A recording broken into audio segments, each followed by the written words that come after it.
नमस्कार। आज हम बात करने वाले हैं Arunachal Pradesh public service commission यानी एपीपीएससी की नई टीचर भर्ती के बारे में। अगर कोई टीचिंग में करियर बनाने की सोच रहा है तो ये जानकारी उनके लिए बहुत ही काम की होने वाली है। तो चलिए सीधे नंबर की बात करते हैं। कुल 389, जी हाँ 389 नए टीचिंग पद हैं। ये वाकई एक बहुत बड़ा मौका है। तो आइए इसकी एक एक डिटेल को अच्छे से समझते हैं। ये जो 389 वैकेंसीज हैं, ये हैं ट्रेन्ड ग्रेजुएट टीचर मतलब टीजीटी के लिए।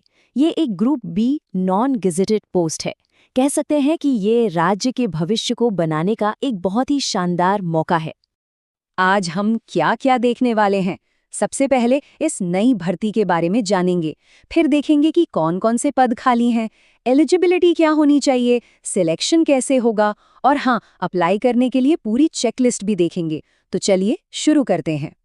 तो आते हैं हमारे पहले सेक्शन पर, अरुणाचल की ये नई टीचर भर्ती। चलिए समझते हैं कि ये मौका इतना खास क्यों है।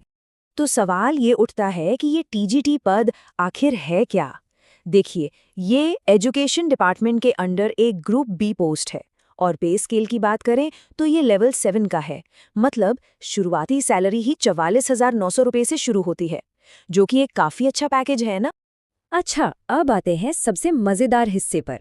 ये जो 389 पद हैं, ये किन किन सब्जेक्ट्स में हैं? चलिए देखते हैं इसका पूरा ब्रेकडाउन। देखिए, आगे बढ़ने से पहले मैं ये साफ कर दूं, ये जो जानकारी है ये सीधे ऑफिशियल नोटिफिकेशन से ली गई है, तो इस पे पूरा भरोसा किया जा सकता है। सब कुछ एकदम सटीक है। तो ये रहा पदों का ब्रेकडाउन। देखिए, सबसे ज्यादा 73 पद हैं फिजिक्स के लिए, उसके बाद केमिस्ट्री, हिंदी और बाकी सब्जेक्ट्स हैं। और खास बात यह है कि कुल 14 अलग अलग सब्जेक्ट्स में वैकेंसी हैं। मतलब बहुत से लोगों के लिए इसमें एक मौका छुपा है। आप बात करते हैं रिजर्वेशन की। इन 389 में से 305 पद, एक बड़ा नंबर है ये एपीएसटी उम्मीदवारों के लिए रिजर्व्ड हैं और 15 पद बेंचमार्क विकलांगता वाले लोगों के लिए रखे गए हैं। ठीक है, तो अब चलते हैं अगले सेक्शन पर, और ये बहुत जरूरी है। आइए चेक करते हैं कि इस मौके के लिए कौन कौन एलिजिबल है। ये सबसे पहला और सबसे जरूरी कदम है ना। यहाँ पर 3 मेन शर्तें हैं, ध्यान से सुनिएगा। पहली, कम से कम सेकेंड क्लास में ग्रेजुएशन की डिग्री होनी चाहिए। दूसरी, एक रिकॉग्नाइज्ड इंस्टीट्यूट से बीएड की डिग्री होनी चाहिए। और तीसरी, जिस भी सब्जेक्ट के लिए अप्लाई करना है वो ग्रेजुएशन के सभी सालों में पढ़ा होना चाहिए। अब बात करते हैं उम्र की। यहाँ भी एक लिमिट है। ध्यान रहे, अप्लाई करने की जो लास्ट डेट है यानी 27 अप्रैल 2026, उस दिन तक उम्र 21 से 35 साल के बीच होनी चाहिए। और हाँ, एक बहुत ही ज़रूरी बात, जो लोग अपने कोर्स के फाइनल ईयर या सेमेस्टर में हैं, वो लोग अभी अप्लाई नहीं कर सकते। आपका कोर्स पूरा होना ज़रूरी है। चलिए मान लीजिए कि कोई एलिजिबल है, तो फिर अगला स्टेप क्या है? अगला स्टेप है सिलेक्शन प्रोसेस को समझना। ये एक मल्टी स्टेज प्रोसेस है, तो इस पर थोड़ा ध्यान देते हैं। देखिए, पूरा सिलेक्शन प्रोसेस 500 नंबर का है। इसमें 2 रिटन एग्जाम हैं। पेपर 1 जो 150 नंबर का है वो जनरल पेपर है, और पेपर 2 जो 300 नंबर का है वो आपके अपने सब्जेक्ट का होगा। और आखिर में 50 नंबर का इंटरव्यू और क्लासरूम टीचिंग का डेमो भी होगा। अब एक ऐसी चीज़ पर ध्यान दीजिए जो बहुत ही अलग है।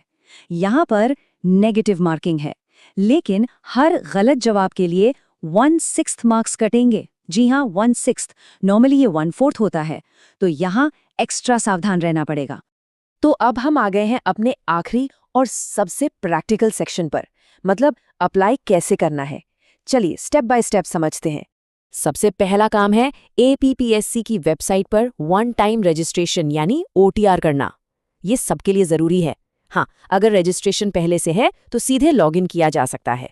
ये तारीखें, इन्हें कहीं नोट कर लीजिए। एप्लीकेशंस 26 मार्च को शाम 5 बजे से शुरू होंगी और 27 अप्रैल को दोपहर 1 बजे बंद हो जाएंगी। मतलब करीब 1 महीने का ही टाइम है। और एग्जाम की टेंटेटिव डेट है 12 जुलाई 2026।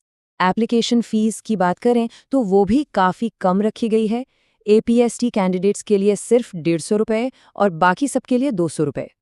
और एक अच्छी बात यह है कि पीडब्ल्यूडी कैंडिडेट्स को कोई भी फीस नहीं देनी है, उनके लिए ये फ्री है।